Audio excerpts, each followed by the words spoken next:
This is a COVID-19 update, and it's the most cunning and current information on what's out there. Rather than have your employees buy into the mass hysteria on the media, I just want to let you know right up front, thanks to the benefits of telemedicine, we have virtual workshops we can host. And the one that would be particular on this topic is being hard to kill. I don't want to give it away, so let's jump right into the interview with a great medical doctor, Dr. Elmo Agatep, and how you can be hard to kill in a virtual series. Hey everybody, I am sitting here with Dr. Elmo Agatep. He is a phenomenal medical doctor and he's got a number of accolades as far as sports goes, and you've been working with the U.S. Olympic team. Tell us as much as you can tell us about that, because I know there's some top secret stuff when you work with Team USA. Not that top secret. So I am a board certified family practice doctor. Also have added qualifications in sports medicine. I'm currently the team physician for both USA beach volleyball and also the US women's water polo team as well. Right on. Yeah. Awesome. And you were slated to go to Tokyo. Yes. Which has obviously been postponed. Yeah. So we've been dealing with that postponement and all the logistics kind of involved with that as well. Crazy. Yeah. Crazy. And that's really why I asked Dr. Agatep to come today, is really just to share the medical side of COVID-19 and just maybe spell out what people don't know, what they should know. It seems like the news is taking a turn every day. Yeah. And as good as that is, that they keep us abreast, I think sometimes too, the shock and all of the headlines, it's confusing for people. And these are honestly scary and stressful times. So I just thought, I kind of just want to slow it down a little bit and just break this down so people can get it and kind of get your head wrapped around it, hopefully eliminate some of the stress, because I don't think stress serves your immune system very well in times when you need your immune system, right? Yeah, So definitely. What do we know about this? So the current, I think the vernacular that we understand this disease is the COVID-19, right? Which stands for coronavirus infectious disease. And the 19 stands for the year 2019. So I've heard bandied about that there's been 18 iterations of it. It's actually the 19 stands for 2019. Gotcha. It's caused by a coronavirus, which is actually a fairly common virus. Mm-hmm. We have six. Prior to this one, there were 6 coronaviruses that we knew of that circulated with regularity in the community. 2 of them caused really bad illnesses, right? So we've had kind of like an indication that coronaviruses were fairly significant viruses causing respiratory disease. We've had SARS, which is caused a really bad pulmonary infection, very similar to this one. And in fact, actually, the current name or nomenclature that we use for this one is SARS-2. Yeah, and then there was MERS, which was the Middle Eastern respiratory related disease, and that one was brief, but also quite deadly as well too. Mm-hmm.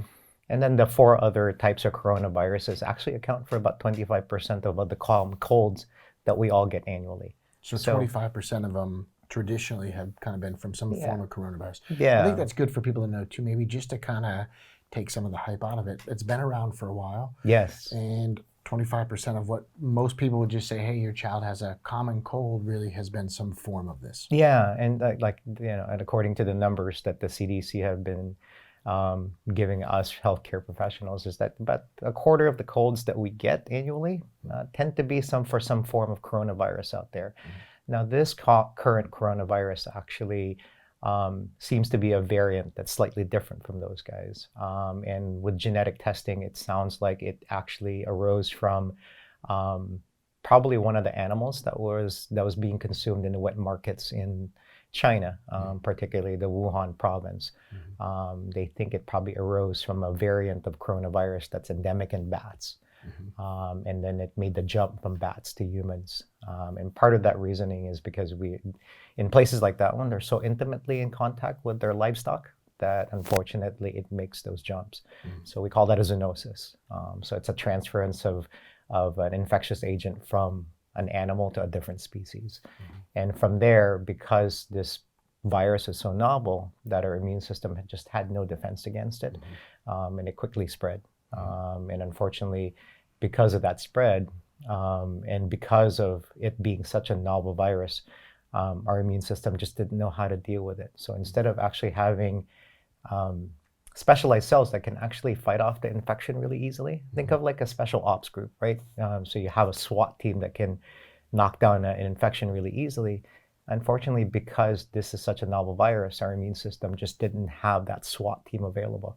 So what it does, it drops kind of a nuclear bomb on it. And unfortunately, the collateral damage is all the inflammation that then triggers pneumonia, that causes basically the severe respiratory disease that we call ARDS, which is acute respiratory distress syndrome.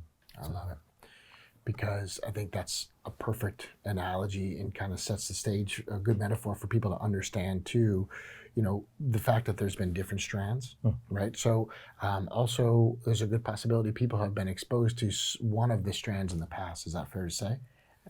Yeah, so we're still doing some genetic work to see whether or not there's been some exposure. Some of the early theories on why actually children don't seem to be as affected or as adversely affected by the disease is that because kids are oftentimes exposed to coronaviruses so commonly, they get colds, so frequently that their immune system already had some form of immunity to this. I think that's good for parents to know too, right? Like there's a possibility their child's had some exposure to something, let's just call it similar, that the body at least has a defense system in place. Yeah. And I think that's key, because a lot of people are like deathly afraid of, and then you go, wow, there's been different variations over time. This is certainly a variant that's more powerful. But at the same time, the body's reaction when you call the bomb, break that down a little bit, even if you get into some of the cell biology. Okay. What is that? Just so people, I think, understand what the massive inflammation is. Yeah, so oftentimes, when we encounter an agent that the body deems to be not part of it, right? So be it bacteria or virus or even allergens, the body then enacts a whole bunch of processes that kind of triggers alarms, that then sets off like responses from the cells to fight off that infection, right? And some of those alarm systems are actually chemicals that the body then that the immune cells secrete in response to that, to encountering that virus or that bacteria. In cases like where we get exposed to novel viruses like the coronavirus that we have going on right now, it sets off a storm. We call it a cytokine storm. So cytokines basically are chemicals produced by the immune system. They're kind of like an SOS, that's the body the cell system. I mean, it's it's like a cell phone system, right? I love it. I was hoping you would go there too, because the cytokine storm is really what it is, right? It is a storm. It is like the bomb went off and the inflammation goes with it, but it's your body basically launching an all-out assault. Yeah. And is this similar to like an allergic attack? It can be, and you could almost deem like an anaphylactic reaction similar to this. Almost like one. an overreaction. Yeah, it's an overreaction to something that probably, that in patients who've had experience fighting it off in the past would not be as severe. And as we look at this from the standpoint of the cytokine storm, that's really what a big allergic reaction is. Your body launching an all-out assault. It's giving it everything it's got. And then some of the side effects would be things that really affect the lung, because this is a respiratory illness and it should be taken seriously. If someone's got it, it can really depress systems within the body. And because your body's giving all the energy to attack it, it really kind of locks up the immune system. And also you can see things on x-rays in the lungs when it's been really severe. Is that right? Yeah, so the cytokine storm is kind of like a hyper response by the immune system, right? It's ringing all the alarm bells. It's calling to play all the available immune reactions into play to fight off this virus. Unfortunately, because of that severe reaction, the collateral damage is bigger, right? So talk about that collateral damage, because I think a lot of people need to understand too, some of the symptoms associated with this are really the body's own reaction. Yeah, so some of the collateral damage to, and the symptoms that we have actually are brought on by that immune response, right? So the fever is triggered by cytokines. So what it's trying to do is raise the body temperature, right? We know at a certain level, if the temperature gets too hot, the virus itself actually is rendered pretty useless. Right? So when the body pitches a fever, it's a healthy response. Yeah. And what it's doing is it's cooking up the temperature too high to basically kill off Yeah, it what it does, it suppresses basically viral production. It leads to the denaturing of the virus. So it's kind of like, denaturization is kind of like when you take a egg white and you put it into a hot plate, right? Then it basically breaks down and you have, instead of like a translucent fluid, you have, you know, protein that's turned white because it's kind of broken down, right? And that's what your body's doing. Your innate intelligence is basically cooking up, heating up the virus so it can't reproduce. It's a good response. It's an adaptive response that we've developed over Adaptive. time, It's a yeah, over huge. Yep. evolution, right?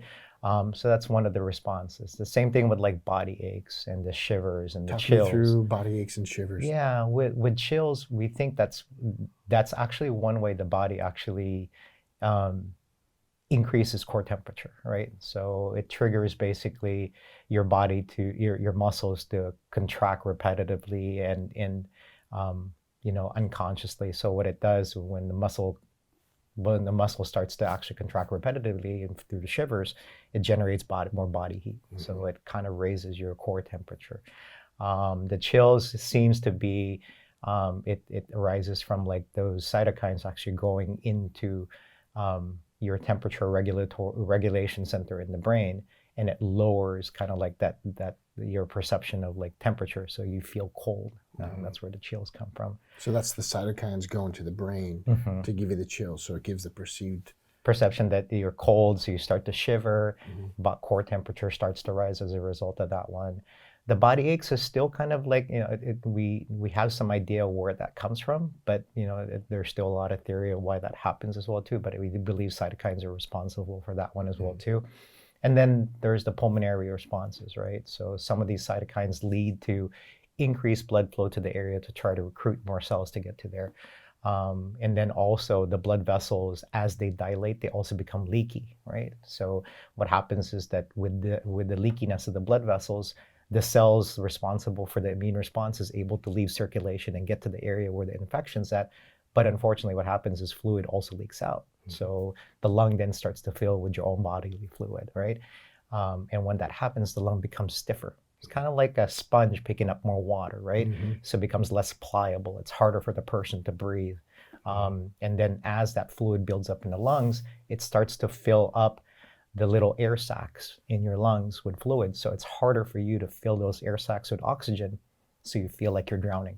And that's actually the perception that patients have when they get really severe respiratory disease, due to the coronavirus, is that they have that feeling of, I can't get my lungs to inflate enough. I can't get enough air in. I feel like I'm drowning. I feel fatigued because I can't get enough oxygen in. And eventually, as disease progresses, it leads to respiratory failure and then cardiac failure. And that's where the majority of like the complications and the mortality involved with coronavirus infections are happening. It's from the lungs and then eventually the heart. Yeah. Okay. So let me ask you this, because you do such a good job of explaining this, and also I think just kind of putting people at ease, understanding that cascade and that cytokine storm. It almost like spills one into the next, which is the cascade. At some point, if a fever is too high, whether it's a number or a range you want to give me, what would you say is too high and people maybe shouldn't let the fever run anymore? Of course, yeah. So I mean, there isn't like a true number that we recommend that patients kind of try to seize their fever. And oftentimes it's I mean, of course, if it gets higher than 102.5, then we definitely tell patients you might want to consider to bring that fever down. Because when it gets too high, then of course other bodily functions start to shut down, from the brain to the kidneys.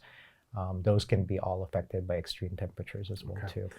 And we've probably heard it said before that, the fever broke, or, last night I had the shivers and the sweats and I finally broke the fever. If you were to put that into medical terms, what's really going on there? Because I'm sure we've all seen this with our own children, with, patients that we've had. It's just one of those things. There is such a thing where people will break through. What is happening there? Oftentimes it's a cessation of the fluid immune response, right? So as the immune system finally is able to get hold of the virus or the bacterial infection, that cytokine storm starts to die down. And as that dies down, then the responses that those cytokines enacted, the fever, the chills, that starts to also break as well too. So as those symptoms start to reduce, that's when the patients get that subjective feeling that, oh yeah, the fever finally broke, and I start to feel better. Okay. So colloquially, we call it, fever breaking, but oftentimes biochemically, it's the reduction of the immune response to the virus. But part of it is because now that there is, that there is a reduction of like the infection. Right. Yeah. So for any moms watching, they would recognize that, right? Like Yes. colloquially, they say, the fever broke, and they go, well, just means you're on the other side of it. Health is going to be restored. So there is something to the body pitching a fever and maybe giving, overreacting with things to control the body isn't the best thing. Let your body pitch the fever. Let your body, do its natural defenses. Shivering isn't something that's a bad thing. It's a body's natural response. Even the ability to, people being tired and wanting to sleep more. Well, your body's saving energy, right? So these are all natural responses that I think is super key. But I want to kind of take a turn in the story here because you have some firsthand accounts, not just as a doctor, but you've actually had COVID-19. Yeah, I mean, I did get a lot of the symptoms that we would attribute to it. The testing was still at the time fairly limited, right? Mm-hmm. And the test to this day, it's still about 70% sensitive only. But yeah, What does that mean, 70% sensitive? So it would pick up, the sensitivity means that it describes the test ability to pick up a positive test, basically. And there's a trade-off, right? So the more sensitive you make the test, the more likely you are to get false findings, right? So, and then we call that specificity, meaning that the test's ability to detect what it's supposed to detect, right? So the more sensitive you make it, the less specific the test gets, right?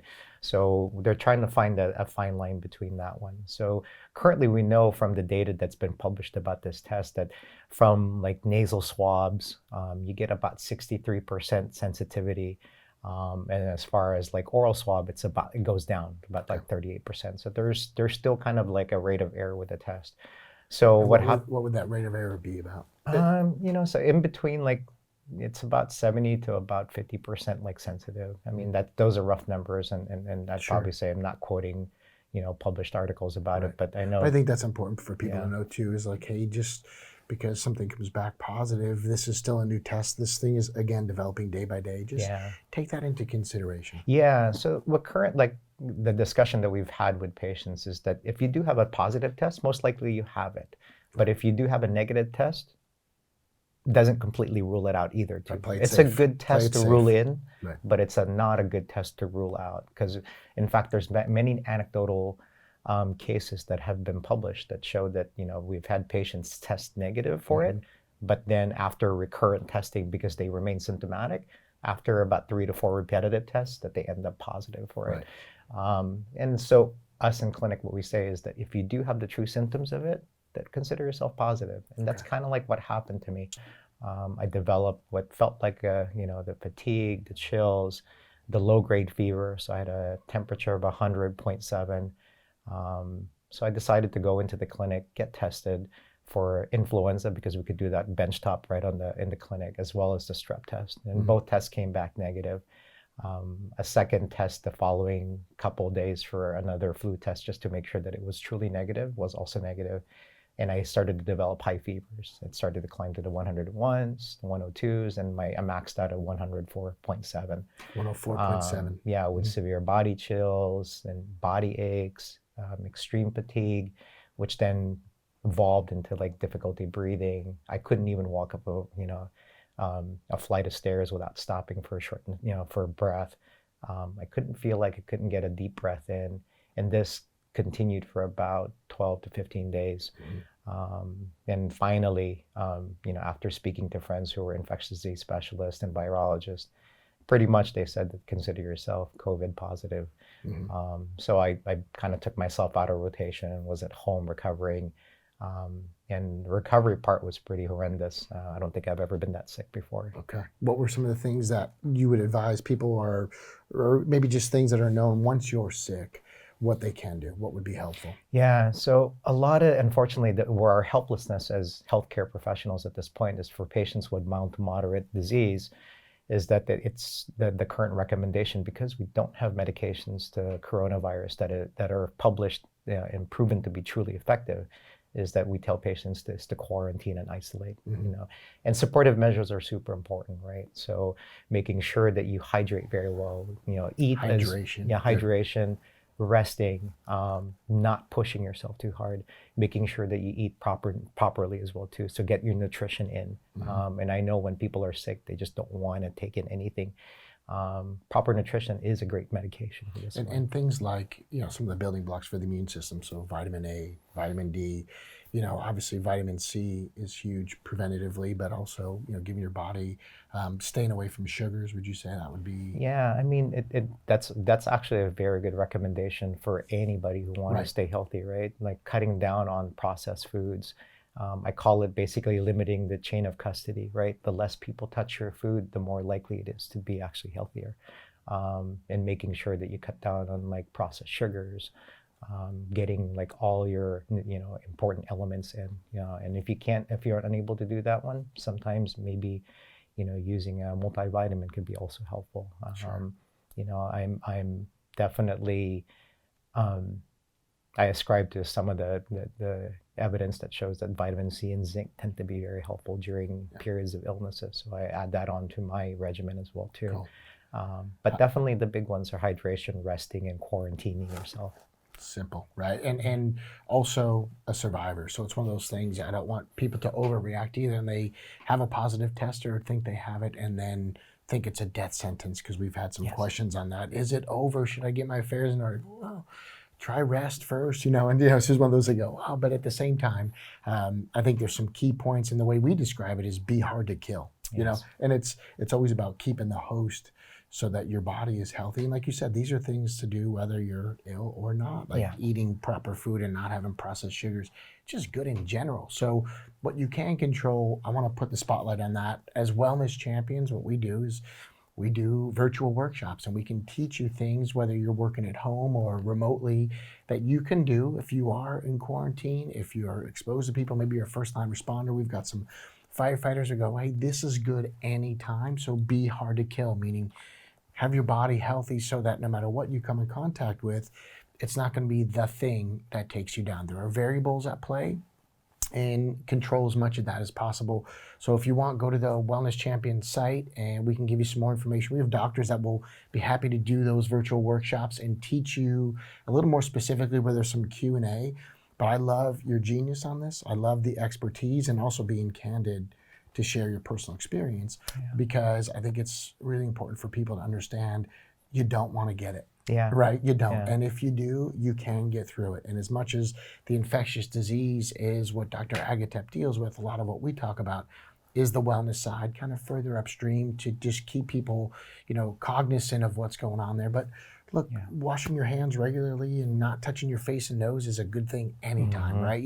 The idea that you have healthy organic foods as much as possible is good anytime. Processed sugar, flours, over 50% of your immune system's in your gut. So if you're loading your body up with bad food and things that aren't good for you, that's going to decrease your response. But also understand there's things that you can do on a regular basis that would make a whole lot of sense. Yeah, and to dovetail into that conversation, going into this one, like you said, you mentioned, make yourself hard to kill, right? Health is supremely important, especially coming into this crisis. And part of it too, if you look at the mortality data about it, there's a lot of data that shows that actually patients with coexisting high blood pressure, obesity, diabetes, asthma, pulmonary issues, people who vape or smoke, they tend to have higher mortality rates. And in fact, actually, they comprise a majority of the people who've died from this disease. And if you look at actually the data on people who've survived it, they tend to be people who actually were fit when they first came in. Right. So it's what you and I would call comorbidities. Yes. But explain maybe some behaviors that this is a good time for people to drop. In other words, what are some unhealthy habits that would be smart to get rid of? You mentioned vaping, smoking. And I know this is obvious, but it becomes really important now. Your life's at risk that you drop those bad habits because it leaves you susceptible. What are some other comorbidities? Yeah, in fact, actually, to kind of press on the data about vaping, and if you look at the data on who's passed away from the disease, the United States is slightly different because we're also seeing younger patients actually passing away from the disease, whereas in China, the data showed that a majority of people were over the age of 50 and 60, 70, right? In the United States, it looks like about 40% of the people are less than 40 years old. And in fact, actually, one of the things that we surmise maybe contributing to that one is the use of vape products in the younger generation. So that in itself plays a big role. And in fact, actually, I really encourage, everybody who is out there vaping or thinking about it, not to do it. This is a great time to get off of it. Other health behaviors definitely would be, eating a much more, a plant-based diet that's less processed, getting your 8 hours of sleep every day, staying active during this period, and managing your stress. Those are actually 4 things I frequently prescribe in my clinic as medications for my patients, right? 4 basic things: managing your stress, being active, getting your 8 hours of sleep, and eating a plant-based diet. Absolutely. And those things, and then everything else should dovetail into that. Right on. And in our community, we've got a number of patients we co-manage, or we'll see for different reasons back and forth. And that's what I love about this conversation, is it just kind of comes back to basics, and nobody can really argue with that. But I would also say, hey, this is a positive time to make a positive change in your health. Take these things that are on the horizon and say, I don't want to be a part of that. I'm going to make some hard decisions and get away from those things that ultimately can cost you big time. So check out the Wellness Champion site. And if you want to be hard to kill, we got some facts and some details. And we have a number of docs all over the globe that will do this virtually. They're virtual workshops, but they can do some Q&A. You can ask some questions from yourself quarantine to the docs and just get really specific on it. But as always, I appreciate you sharing, and thank you for doing this. Oh, my pleasure. So if you found that information insightful and a bit eye-opening, I hope it was in a positive way. You see, there's a lot of shock and awe in the media, and unfortunately, what we find is that increases stress levels. In other words, it's working against you. What I'd like to do is invite you to have a virtual workshop done for your employees that are working from home. In other words, if most of your workforce is on self-quarantine, then we can still reach them thanks to the benefits of telemedicine with a local doctor. How this would work is you would go to the website, let us know that you want that workshop titled Being Hard to Kill. And the idea is, when you're hard to kill, it doesn't matter what the invading organism is, we teach your employees how to stay healthy, how to stay well. And it's done in a format that is a morale booster. How to get the morale up for the people while they work at home, and quite often they're feeling a bit disconnected. So listen, what a great time to use telemedicine. What a great time to utilize the services of the Wellness Champions, and we can show your employees how they can be hard to kill and how they can boost their immune system naturally, and things they can do in small spaces to absolutely control the variables that they can control. If you're interested, click on one of the tabs. We will take you to a local doctor that can host a virtual, whether it's Zoom or a webinar or a Facebook Live. There's many different platforms to do telemedicine if you choose to do that, and we can do it in a fun format. Let us know if the Wellness Champions can elevate your health perspective.